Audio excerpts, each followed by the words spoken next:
Hello बच्चों, स्वागत है आपका फिर से चैनल पर। बच्चों, क्लास 9th की नंबर सिस्टम चैप्टर नंबर 1 इसी सीरीज को आगे बढ़ाते हुए हम पेज नंबर 7 पे आते हैं। पेज नंबर 7 पे ही इर्रेशनल नंबर्स एक टॉपिक है जिसमें हम इर्रेशनल नंबर्स को नंबर लाइन पे बनाना सीखेंगे।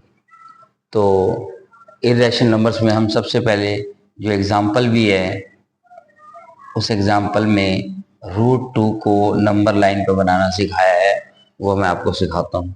तो सबसे पहले इस √2 को दो ऐसे नंबर्स में हम कोशिश करेंगे कि डिवाइड कर दें। इस नंबर को ऐसे दो नंबरों में करेंगे जिससे मुझे परफेक्ट स्क्वायर्स मिले। परफेक्ट स्क्वायर निकलने का मतलब ये है कि जैसे 2 है तो इसको हमने 1 और 1 लिख दिया, तो 1 और 1 2 बन जाता है। अब 1 एक परफेक्ट स्क्वायर है। जरूरी नहीं है कि हर बार यहाँ पे परफेक्ट स्क्वायर आपको मिलेगा, बट कोशिश करनी है, अगर मिले तो अच्छी बात है। तो अब हमने इनको स्क्वायर्स में कन्वर्ट करना है। तो 1 स्क्वायर 1 होता है, आपको पहले से ही पता है। इसी तरीके से 1 का स्क्वायर 1 होता है। तो इस तरीके से आपने इस √2 को लिखना है। उसके बाद इसको नंबर लाइन पे रिप्रेजेंट करने के लिए एक नंबर लाइन बनाएंगे और मिडल में 0 1 2 इस तरीके से नंबर लाइन बनानी आती है आपको। -1 -2। तो हमें ये देखना है कि ये 1 का स्क्वायर है और ये भी 1 का स्क्वायर है। तो हमने 1 मतलब 0 से स्टार्ट करते हुए ये हमारा हो गया 1। इसको थोड़ा सा डार्क कर लेंगे और अगला जो 1 है वो यहाँ से 1 सेंटीमीटर आपको परपेंडिकुलरली लेके जाना है। उसके बाद यहाँ पर कंपास रखनी है आपने। कंपास को पेंसिल में लगा के कंपास को यहाँ रखना है और पेंसिल को यहाँ तक खोल देना है। उसके बाद यहाँ पर कंपास का जो पॉइंट है वो यहाँ रखेंगे और पेंसिल को यहाँ तक खोल के और ऐसे करके इस तरीके से यूं घुमा देंगे। इस तरीके से घुमा देंगे तो ये बन जाएगा हमारा √2 on the number line. Very easy बच्चों, उम्मीद करता हूँ आपको समझ में आया होगा। इसकी प्रैक्टिस करें, बना के देखें। Thank you very much. इसी तरह से बच्चों, इसी पेज पर एग्जाम्पल नंबर 4 है जिसमें √3 हम नंबर लाइन पे बनाना सीखेंगे। तो इसके लिए मैंने जैसे आपको बताया था कि इसको दो पार्ट कर देने हैं इसके, जिसमें हमें परफेक्ट स्क्वायर हमें मिले, बट अब इसमें मिल नहीं सकते। इसका ज़्यादा से ज़्यादा 2 + 1 इस तरीके से 3 का ब्रेक होगा। इसमें 1 का तो चलो परफेक्ट स्क्वायर मिलेगा, लेकिन 2 का नहीं मिल पाएगा। तो क्या करेंगे उस केस में?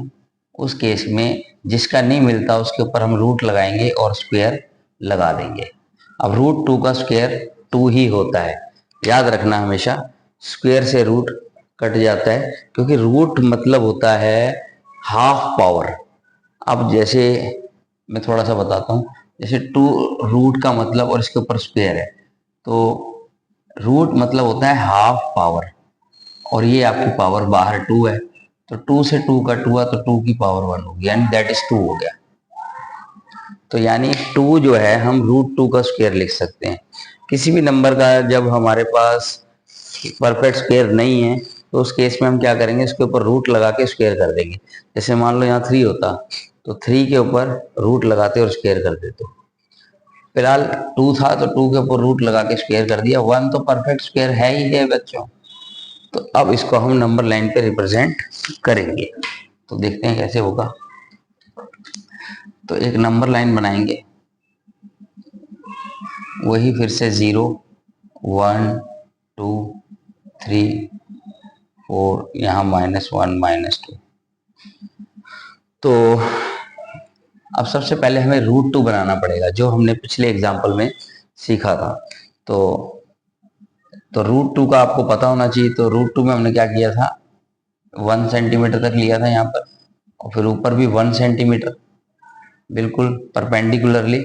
यहाँ पर हमें एक लाइन, इसको इन दोनों को आपस में ज्वाइन करना होगा, क्योंकि √2 हम बना नहीं सकते फाइनली, क्योंकि हमें बनाना तो √3 है। तो इसलिए हमने क्या किया, इसके ऊपर इन दोनों को पॉइंट्स को मिला लिया। ये भी 1 सेंटीमीटर है, ये भी 1 सेंटीमीटर, तो दोनों को हमने ज्वाइन कर दिया। अब क्या करना है, अब यहां पर अगर मैं इसको ऐसे घुमा दूं कंपास की मदद से, तो वो √2 बन जाएगा, बट अपने को चाहिए √3। तो ऐसे क्या करेंगे इसमें हम, अब हम यहाँ पर 90 डिग्री का एंगल बनाएंगे। इस लाइन के ऊपर हमने 90 डिग्री का एंगल बनाना है। 90 डिग्री का, इस लाइन के ऊपर हमने 90 डिग्री का एंगल बनाना है, और फिर यहां से 1 सेंटीमीटर का एक कट लगा देना है। 1 सेंटीमीटर का एक हमने कट लगा दिया, और अब इसको ज्वाइन कर लेना है, या ना भी करें ज्वाइन तो कोई फर्क नहीं पड़ता, क्योंकि कट मिल गया हमको। 1 सेंटीमीटर का हमने कट लगाया। उसके बाद कंपास को यहाँ रखना है बच्चों, और पेंसिल को यहाँ तक खोलना है लगा के उसमें, और इसको इस तरीके से टर्न करना है। तो ये आपका हो गया √3 इस तरीके से। तो ये आपका √3 ऑन द नंबर लाइन। उम्मीद करता हूँ आपको समझ आया होगा। इसकी प्रैक्टिस करें 2-4 बार, आपको आ जाएगा। थैंक यू वेरी मच बच्चों।